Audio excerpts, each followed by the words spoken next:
I have one last matter to address before announcing my decision on bail for Mr. Corinthus. I want to make it clear that I'm not going to tolerate any... Your Honor, I object. This hearing isn't about justice.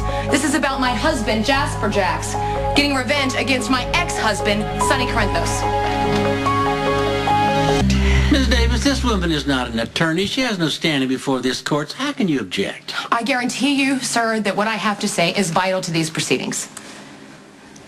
I'd like to hear this. Can you do that? He's the judge. Your Honor, this is an arraignment. She can't just walk in here off the street. Ms. Davis, I am the judge in charge of this trial. This is my courtroom, and I decide who speaks and who doesn't. Proceed. State your name for the record. Carly Jacks, Mrs. Jasper Jacks, formerly Mrs. Sonny Corinthos. Sonny is the father of my 2 children, and I'm now married to Jasper Jacks, and we have a wonderful life, and we have a beautiful baby girl. And I wish that I could say things were amicable, but they're not. Sonny and Jacks have hated each other for years, and for some reason now, Jacks has this idea in his head that the only way he can keep our family safe is if Sonny's in prison. Are you saying that Mr. Jacks falsified evidence? No, it's nothing like that. I'm saying that Jacks is very rich and powerful, and lots of people are anxious to impress him.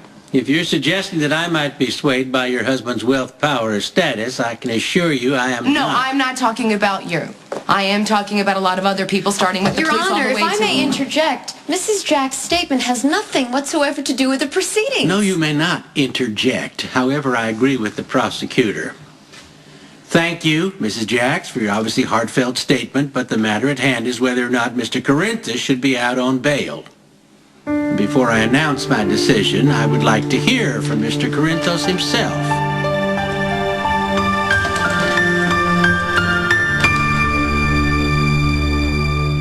Tell me, Mr. Corinthus, why should you remain free on bail when you clearly have the resources to flee the country?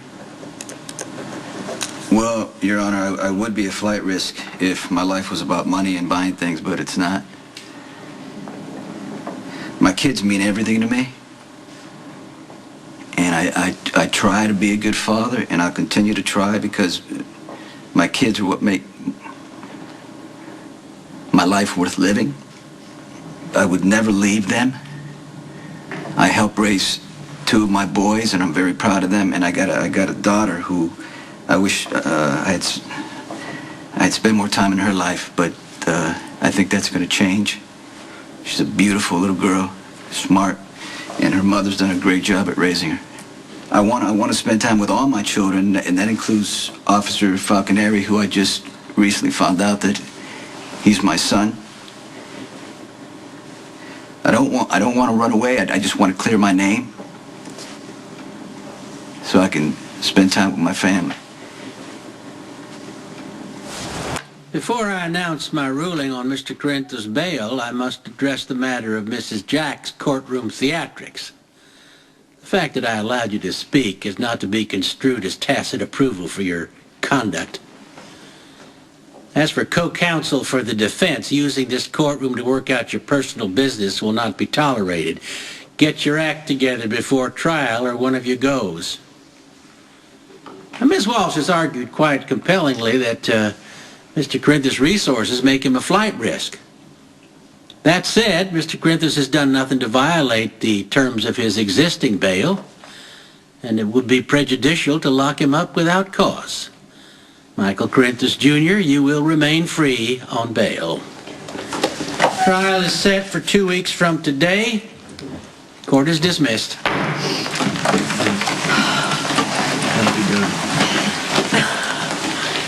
Well, you know, you guys got lucky this time. Yeah. It's called due process. You know, I found this arraignment to be very educational. Thanks for that. It will help me prepare for the trial.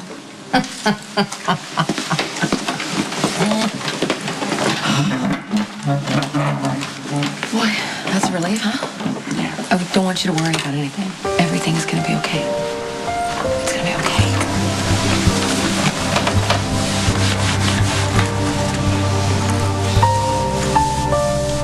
Feel about Sonny staying out on bail? Doesn't matter. I'll get convicted soon enough. A bit about him loving his kids and wanting to be there for them.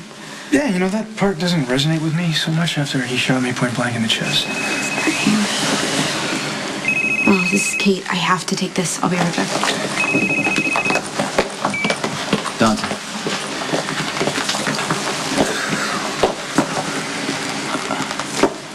I appreciate what you did understand. No thanks necessary. I was telling the truth when I said I just want to get to know my son. Yeah, you're gonna have to give up on that fantasy. You're going to prison. I hope not.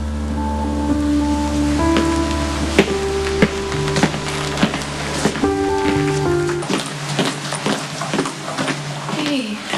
Hey. I'm exhausted. I'm gonna take you back to the hospital. Oh, no, not a chance, but I wouldn't mind if we headed back to my place. You can take special care of me. Not so fast. With you, detective. Alone. Dante just got out of the hospital. He's a little tired. Well, then the sooner you can let us conduct our business, the sooner you can leave. He already gave his statement, It's okay. so... It's okay. Federal prosecutor is showing this much enthusiasm for the case. I guess I'll play along. Okay. Call me if you need me.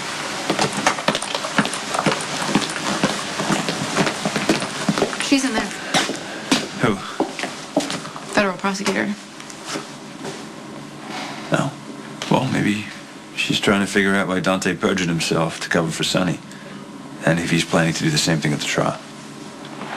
Yeah, I honestly, I don't really know how to feel about this. I mean, part of me believes that Sonny belongs in prison, and the other part of me understands why Carly is defending the father of her kids. Yeah. Welcome to my world. Even though she's siding with Sonny, I love Carly as much as ever. So maybe you should remain neutral. No, I can't do that. Sonny's a threat to my family, and they won't be safe until he's behind bars. Take a seat.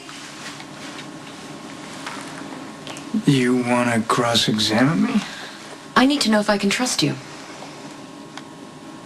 Detective Falconer, can you tell me how long you worked undercover in your father's organization? Since July of '09 and 9 months undercover with the Sicars before that. And did you know the defendant was your father? No, not until I went to his house to arrest him. And you were lying on the floor, bleeding with a gunshot wound. That's right. After he shot you. After I shot myself accidentally unloading a gun. Tell me, detective, how do you keep the lies straight? I try not to tell any. Oh, it's kind of like working undercover, you know, when the smallest little slip-up can mean your life. I mean, being convincing is part of the job, correct? That's right. And every good lie contains a little bit of truth. I wanted Mr. Corinthos to trust me. Oh. Well, that must have made you very proud that a powerful man such as Sonny Corinthos showed such faith in you. Now, where are you going with this? Do you think the lines were blurred, maybe? That you were starting to feel a connection with your father? I didn't know the defendant was my father. He was acting like your mentor. I mean, he was taking a paternal interest in you. I mean, how did that feel, Man, detective? what are you? A shrink or a lawyer? Am I making you uncomfortable? No, not at all. I just don't know what this has to do with the case. Well, I'm trying to see how far you'll go to save Daddy. You know,